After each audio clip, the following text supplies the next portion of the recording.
Bueno, después de esta breve pausa nos encontramos en nuestro segundo bloque. Primero agradecer la participación de nuestro gran amigo e historiador Marcial Pedreros, que tuvimos la oportunidad de hablar de la vida y obra de Bernardo O'Higgins. Ahora vamos a hablar de trabajo, vamos a hablar de dirigentes, vamos a hablar con una persona en toda mi trayectoria como dirigente. He conocido muchos dirigentes, pero no una mujer tan comprometida, con un gran carácter, perseverante, crítica cuando hay que hacerlo, y leal a sus principios y a sus amigos. Para mí es un gusto presentar en las pantallas de Café Virtual a mi querida amiga Ghislaine Vallejos. Pedro, bienvenida. Bienvenida. ¿Te faltó algo, Pedro? Mañosa. Diga. Sí, también, pero no lo quise comentar. No, yo acepto que me diga eso. Pedro, un gusto que me hayas invitado. O sea, yo he visto tu programa desde el principio con tremendos entrevistados, entonces me siento como, pucha, esta invitada más pichiruchi. O sea, hablamos con el doctor de México, mira, don Marcial, que es un tremendo historiador, con Miguel Ángel. Entonces, bueno, pero yo siempre estoy aquí al lado de Pedro Rubio. Por favor, tanta humildad, mujer, por Dios. Yo creo que reconozco mis límites, Pedrito. No, la verdad que yo soy un convencido que los dirigentes son tremendos e importantes actores dentro del tejido político y social de la comunidad. Por lo tanto, merecen todo el respeto, ¿cierto? Y toda la consideración. Lo primero que me llama la atención al verte ahí en pantalla, Ghislaine, ¿qué significa esa pañoleta? ¿Qué razón, motivo? Mira, esta pañoleta tiene un color especial que lo usan las mujeres feministas. Yo no soy feminista, yo soy una persona femenina, pero que sí apoya estas causas de las mujeres. No digo que no soy feminista, en algún sentido sí. Lo que pasa es que nosotros las personas que tenemos una cierta edad fuimos criados de una manera, entonces nos cuesta mucho los cambios. Este pañuelo hoy día, bueno, aquí dice, unidas somos más fuertes. Tú has visto en esta última semana la cantidad de femicidios que ha habido, ¿cierto? Ayer nos enteramos de la noticia de otra mujer, y digo mujer, justamente no quería decir carabinera, porque la mayoría de las noticias la cataloga como carabinera, pero antes que todo es mujer. Entonces, no, correcto, no. Es que ha tenido también mucha connotación negativa eso, el que sea carabinera. Entonces yo digo, mujer, falta una. Tú tienes esposa, madres, hermanas, yo tengo hijas. Entonces, obvio que hoy día tenemos que estar juntas en este caminar, es la única forma. Nosotros somos las que los criamos a ustedes, nosotros somos las que hacemos que existan hombres machistas o no. Correcto. Eso es lo que tenemos que cambiar. Y esto es en honor, digamos, a lo que ha pasado. Así que ahí estamos. En todo caso, cuando me refería al tema de una institución, no lo hacía con el afán despectivo, sí. Todo lo contrario. Lo hacía en el afán y en el comentario de que nadie está ajeno y nadie está libre, lamentablemente, de este tremendo y triste flagelo, ¿cierto?, como son los femicidios. Estimada Ghislaine, bueno, una mujer profesional, ¿cierto?, ligada mucho tiempo a una destacada FP acá. ¿En qué momento nace tu afán o esa beta dirigencial en tu vida? Pensé que iba a decir la beta artística. No, mira, la beta dirigencial en realidad uno no sabe si la tiene. Uno sabe si la tiene, pero un día conversando con mis hermanos y con mis sobrinos, nos recordábamos de mi papá. Mi padre fue un tremendo dirigente deportivo del fútbol amateur y del fútbol juvenil. Fue el hombre que hace muchísimos años atrás logró el primer campeonato juvenil nacional acá en Chillán. Y yo recuerdo acompañarlo a buscar jugadores a otros lados, así galletas. Mira. ¿sí? Él también fue el hombre que estuvo ahí al pie del cañón cuando se creó la hoy día Escuela República de Israel en la calle Guambalí. Él fue el que levantó esa escuela en esos años. Mira. Claro, después yo recuerdo que nunca fui presidenta de curso ni nada, pero después cuando estuve en Concepción estudiando servicio social, ahí sí fui dirigente estudiantil y después eso se olvida. Lo que pasa es que hace unos años yo me vine a vivir al mundo rural y tuve la desgracia en esa oportunidad de que, como yo no estaba en mi casa, entraron a robar aquí en mi casa y bueno, tú sabes que me robaron prácticamente todo. Entonces decidimos conformar con los vecinos una organización, un comité, y cuando preguntamos quién quiere hacerse cargo de esto, nadie dijo yo. Uno, fíjate, mira cómo es la cosa. Uno esperaba que un hombre dijera, ya yo asumo.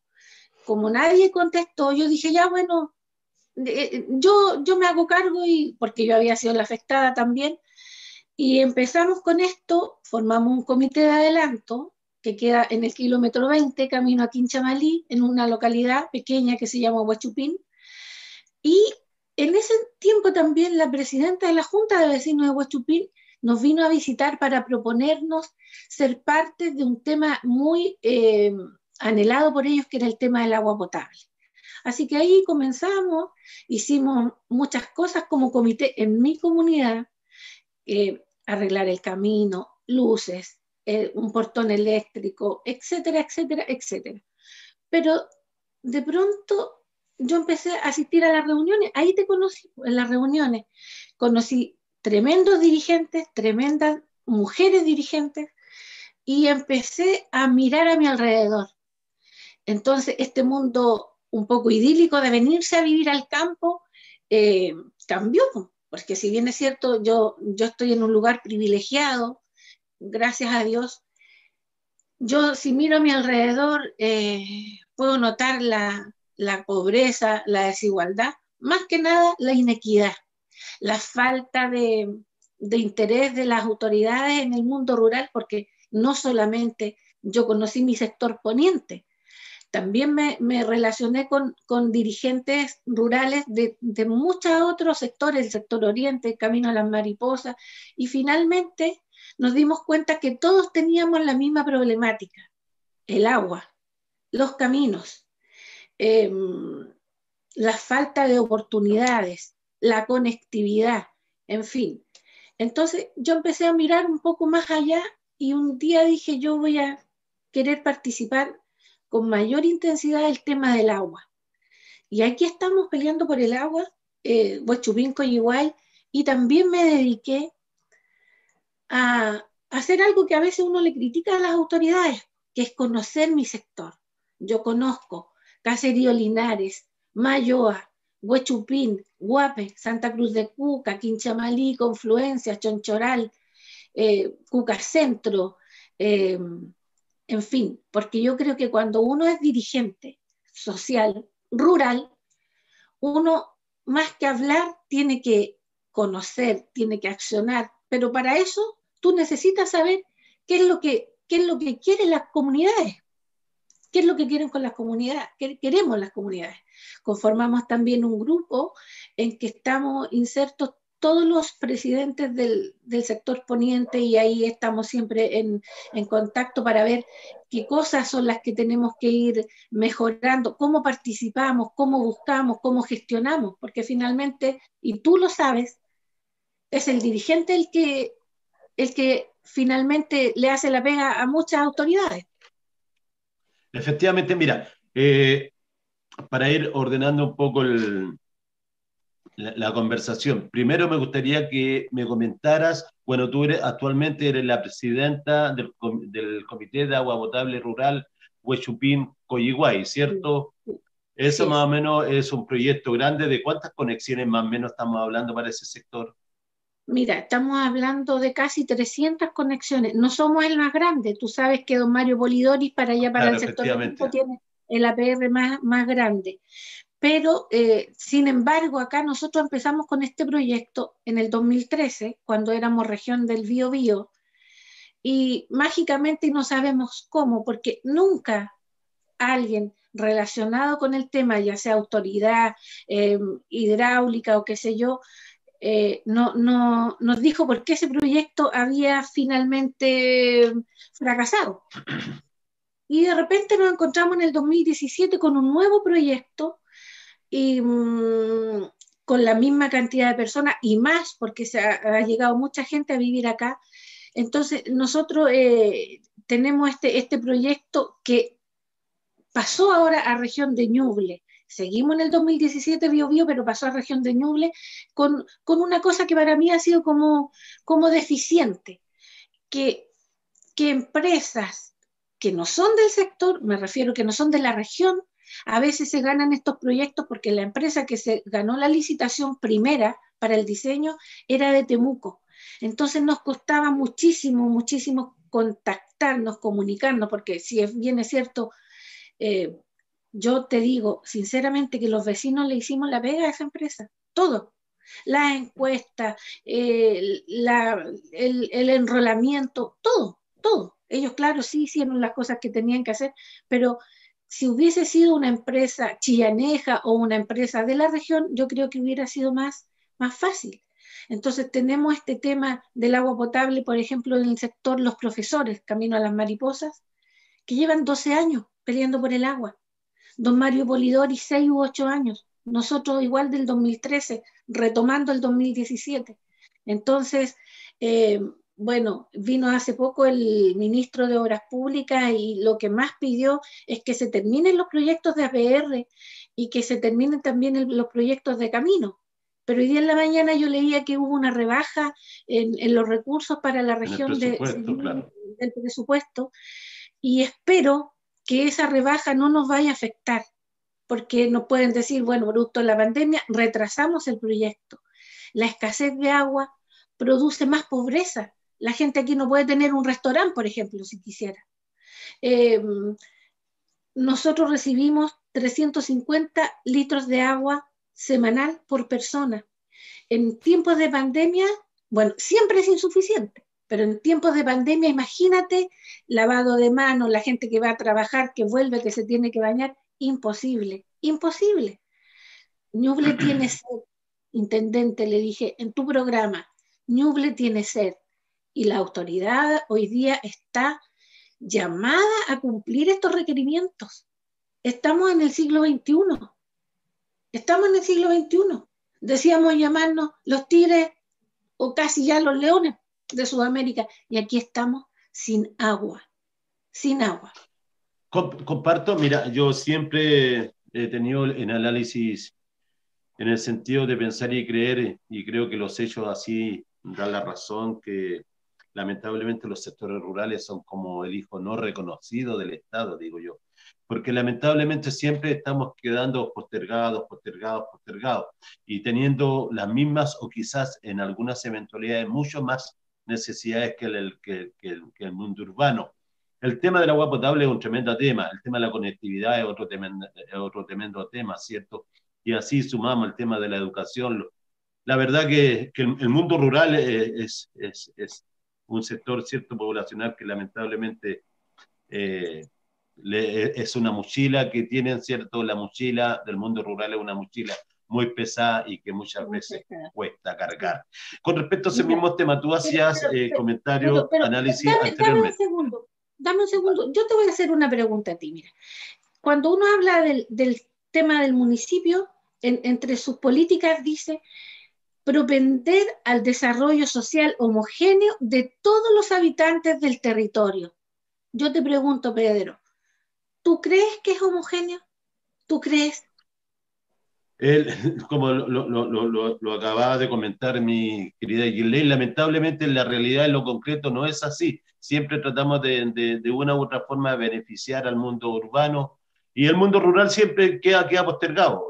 La verdad que aquí hay que hacerse una pregunta mucho más profunda en el sentido de cuáles son las razones, los motivos por los cuales, ¿cierto?, se producen estas políticas. Mi querida amiga, vamos con otro tema que es muy real también y es la situación que se vive en el sector poniente. Yo he tenido la oportunidad de verla en varias actividades, es como una figura, un rostro destacado de esta gran lucha que se da con este tema de las zancadoras.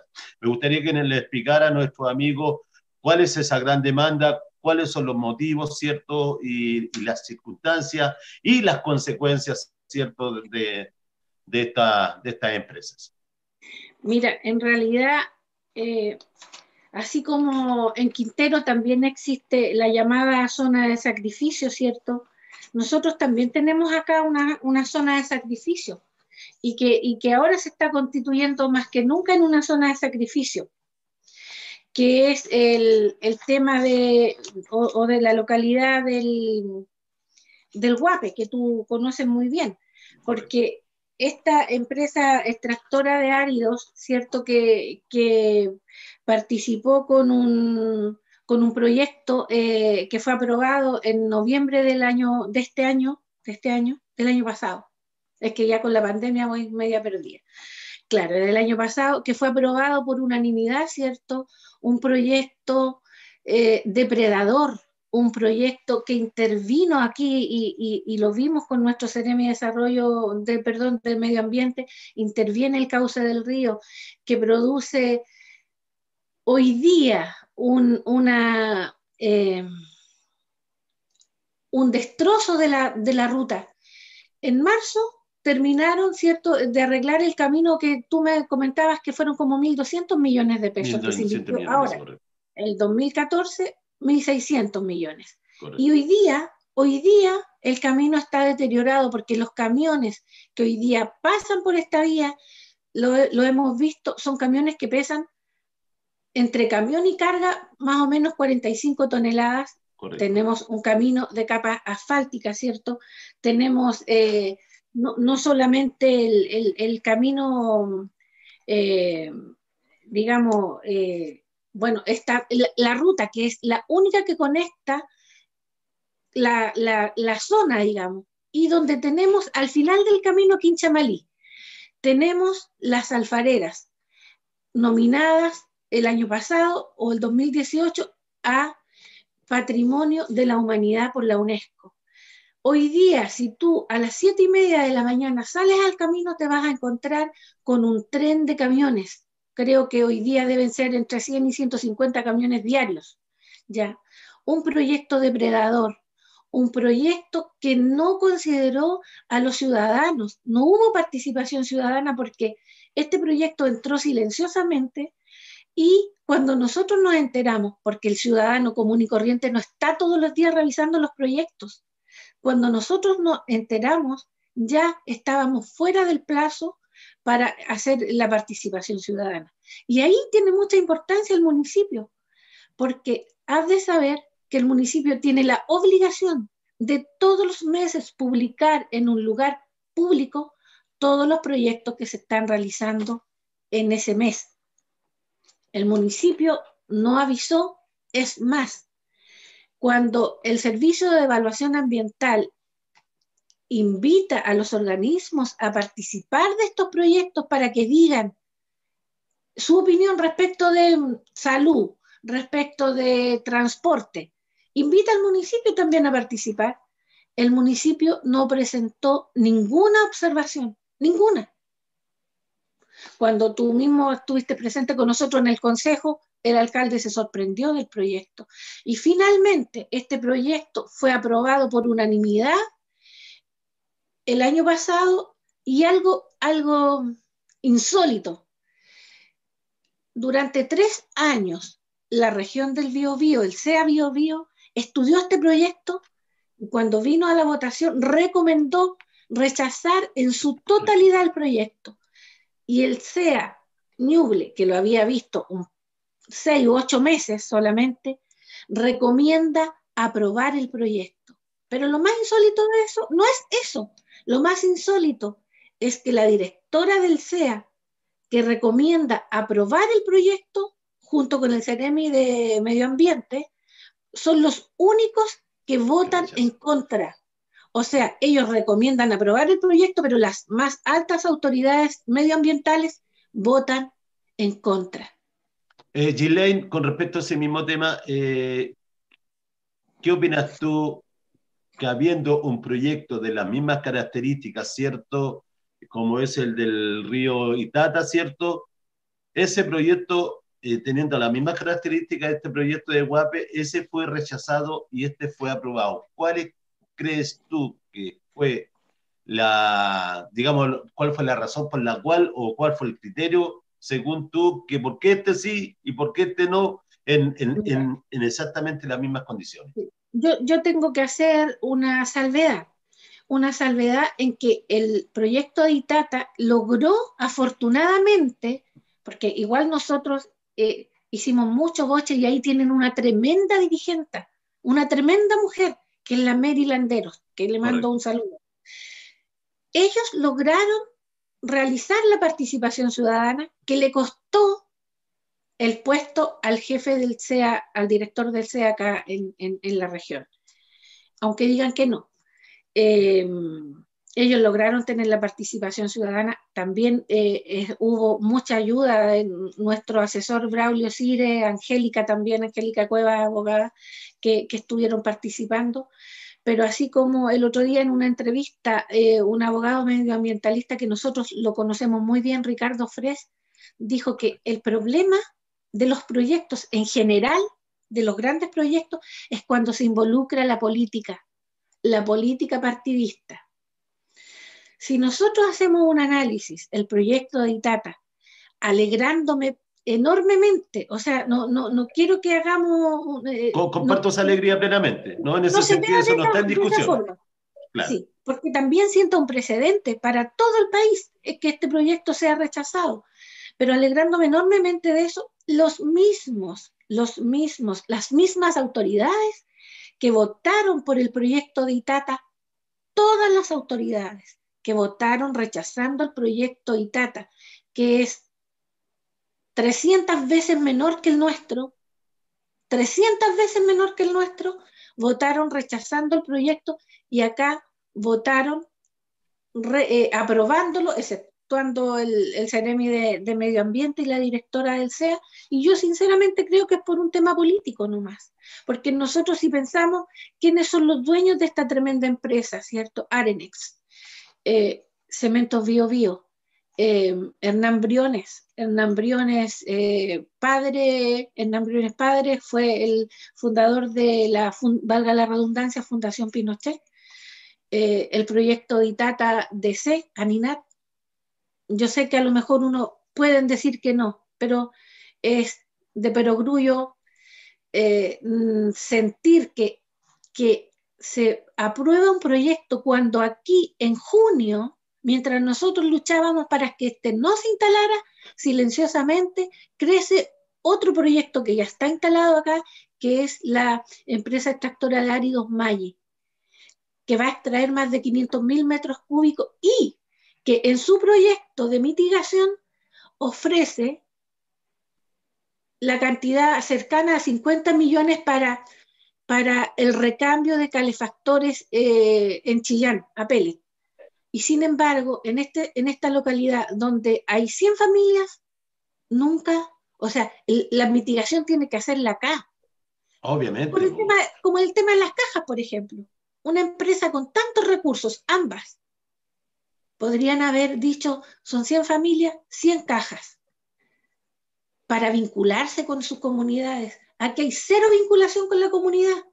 Cero. Bueno, y ahí yo creo que también es súper importante la opinión de la autoridad de recomendar, porque en el fondo son ellos lo que tienen que, en cierta forma, imponer cierto grado de equidad, cierto grado de justicia, que en la realidad obviamente no se ve. Mi querida amiga, dentro del mismo proyecto que conversamos anteriormente, siempre hemos sido partidarios de la crítica, pero también tenemos que, en cierta forma, presentar propuestas, ¿cierto? Y según la visión de la agrupación, ¿cuáles son las propuestas que en cierta forma se tendrían que hacer para mitigar o para bajar, no sé, por el nivel de tonelaje, el flujo de estos camiones, digamos? Mira, yo creo que varias cosas, bueno, la empresa ofreció en la votación, y que eso también es algo súper importante, porque lo ofreció de palabra, informalmente. Todos los proyectos tienen que ser formales, escritos. Correcto. La empresa ofreció no intervenir el cauce del río, pero no ofreció extraer menos cantidad de material, lo que significa que van a profundizar la capa de la tierra, ¿cierto? Y el daño va a ser mayor también. ¿Cómo se podría mitigar? No se podría mitigar. Tenemos estas dos tremendas plantas acá, tendríamos que mitigarlo diciendo menor tonelaje, que hubiera una ley que obligara, ¿cierto?, a que en los caminos de asfalto el tonelaje fuera de X cantidad. Nosotros solicitamos a través de la ley de transparencia información respecto de si se había hecho el estudio del camino para autorizar este movimiento. La respuesta de Vialidad fue que no existe ningún estudio respecto a este camino. Entonces, tú te encuentras con que hoy día nosotros tenemos una capilla en Huechupín que está resquebrajándose sus muros porque cuando pasan estos tremendos camiones, tiembla esa capilla. Y no es una capilla de madera. Tenemos las fotos, tenemos todo. ¿Qué podríamos hacer? Que la autoridad definitivamente pusiera una báscula, una pesa a la salida de Quinchamalí y a la salida de Guape ahora, para ver si los camiones van con el peso adecuado. Más fiscalización. No tenemos berma. Los camiones van a más de 100 kilómetros por hora. Mira, yo diría que no menos de 50 vecinos han sufrido el rompimiento de sus parabrisas. Sí. Correcto. Estamos sin berma a orillas de camino, a orillas de zona urbana, a orillas de posta, a orillas de escuelas, a orillas de tu misma villa. Entonces, cuando uno dice que tienen que tener una vinculación con la comunidad y no lo hacen, porque si los proyectos fueran extraordinarios, ¿qué miedo tengo yo de decirle a mi comunidad, saben, tenemos este proyecto, podemos hacer tales cosas? ¿Por qué son tan silenciosos? Porque saben que no es bueno, ni para el medio ambiente, ni para la comunidad. ¿Cómo coinciden los proyectos que quieren tener nuestras autoridades? ¿Cierto? Hoy día, Ñuble Capital Turística, Ñuble contribuyendo al medio ambiente. ¿Cómo contribuye o cómo coinciden estos proyectos con lo que la autoridad quiere?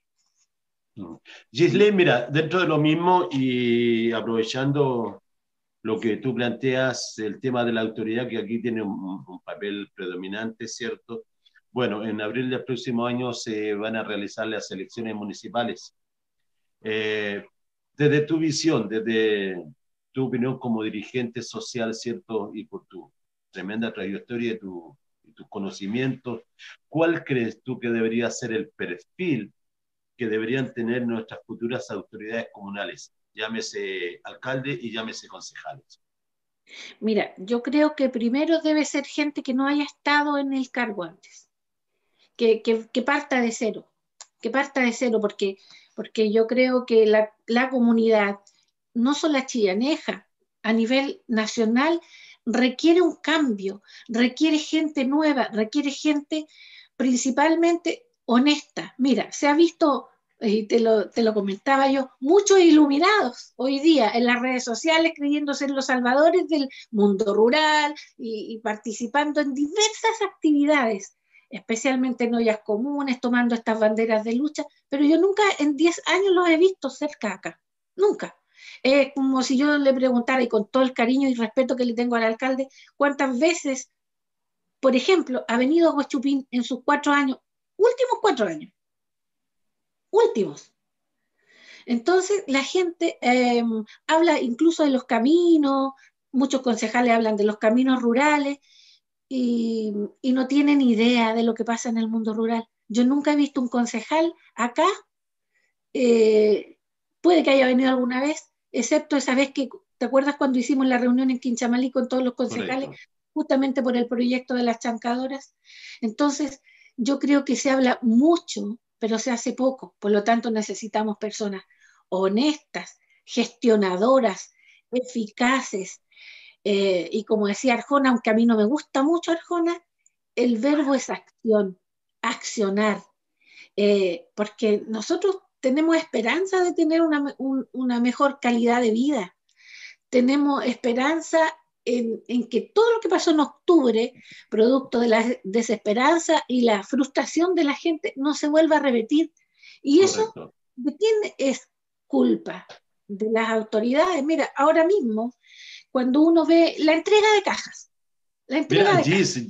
Gis, mira, ese es un tremendo tema, pero ya el productor ya me está diciendo que estamos con los tiempos copados y la verdad, agradecer de corazón tu conversación, ¿cierto? Tu exposición y te felicito también por tu tremendo grado de compromiso hacia la comunidad. Así que breves palabras al cierre y usted sabe lo que significa el tiempo en televisión, por lo Sí, tanto me va a sí, encontrar toda la razón. vale, sí. Mira, que siga yendo de bien en el programa, que cambiemos las autoridades, tenemos en nuestras manos la posibilidad que los líderes sociales estén preparados para estos nuevos cambios pucha, me hubiera gustado, me hubiera encantado nombrar a todas las dirigentes, la Irma Flores, la Angélica Cueva, la Mary Landero, por el sector la señora Rosa Briones, la Leontina, la Mónica, la Brixia, la Susana del Litral, la Maricel, gente extraordinariamente capaz. Grandes dirigentes. Un líder, un dirigente social, no solamente tiene que hablar, tiene que gestionar. Las palabras convencen, pero uno tiene que arrastrar a la gente a realizar cosas y a cambiar su vida para bien. Esa es la aspiración de los dirigentes. Gracias, Pedro. Gracias, mi querida amiga Ghislaine Vallejo. Bueno, la verdad que fue una tremenda conversación con una gran dirigente. Así que muy agradecidos por este nuevo capítulo de Café Virtual. Nos volveremos a encontrar, si Dios así lo permite, en 7 días más, en otro capítulo más de Café Virtual, por supuesto, por las pantallas de Ruta Ñuble Televisión. Gracias. Gracias, Pedro. Ahí nos vemos. Un abrazo.